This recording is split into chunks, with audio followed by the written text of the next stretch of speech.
Always be sure the power is turned off and the panel is locked out before performing any work on the machine. If at all during this video something doesn't make sense or you need further clarification, please feel free to call your RFID Library Solutions service tech.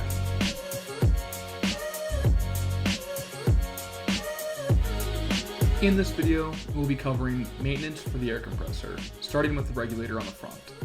Moving to the back, checking the tank pressure. Following that up with checking the oil levels. If the oil is low, we'll be adding oil. After that, we'll be emptying out the excess oil and water from the air compressor.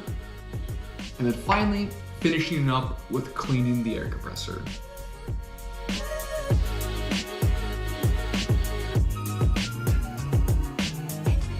When performing a maintenance check on the air compressor, you'll need three things.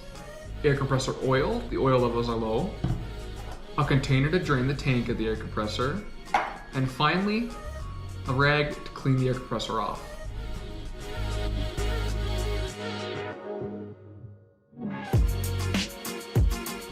Starting with the maintenance for the air compressor, we'll be checking the regulator on the front.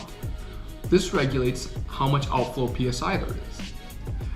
The gauge should read between 18 and 22 PSI. If it is not, you'll need to pull up on the regulator knob. You'll hear a click when lifted. Twist counterclockwise to decrease the PSI. If you need to increase the PSI, twist it clockwise. Make sure that when you're done, to lock in the PSI, you'll need to push down, and you'll hear a click when it's done. If you need to release the air from the tank, pull on the release valve, but do note it is very loud. If the front regulator isn't working, double check on the back to make sure there's tank pressure on the air compressor and that the air compressor is turned on to auto.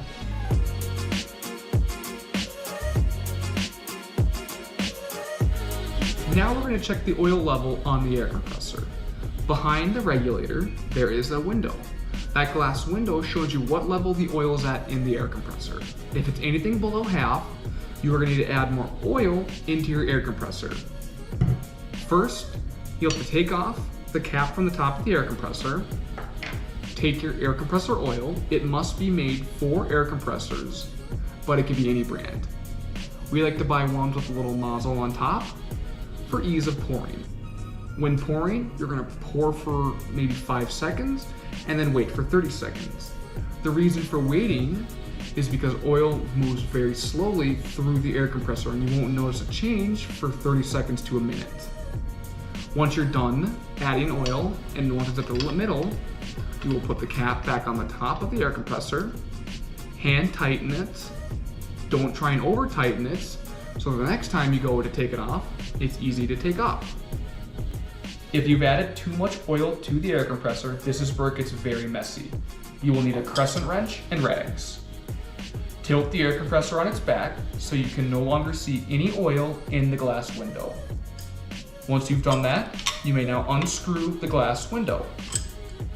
Once unscrewed, take your rags and lean the air compressor forward to drain the excess oil out of the air compressor.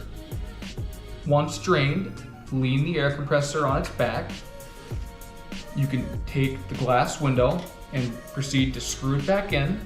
Be careful not to pinch the O-ring when sealing it back up. Now you can set the air compressor back down and add oil to the correct level.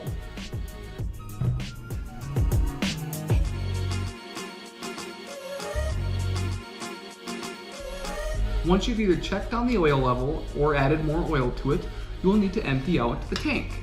Best way to do that is to take an open container or one that can seal and put it up to the little spout right here. Open it up.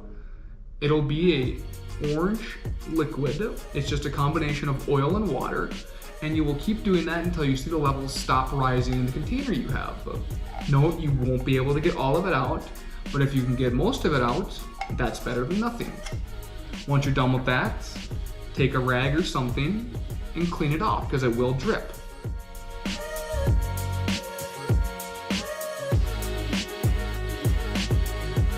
Lastly, you're going to want to clean the air compressor. You can use a rag, a Swiffer, or just anything to clean off the surface of the air compressor. It gets dusty and oily, and you're going to want to clean all that off to keep your air compressor nice and clean. Once everything is complete, any e-stops pressed can be released and alarms cleared, the locked out lock can be removed, and normal operations may be resumed. If you have any questions, email us at service@rfidls.com or your RFID LS service tech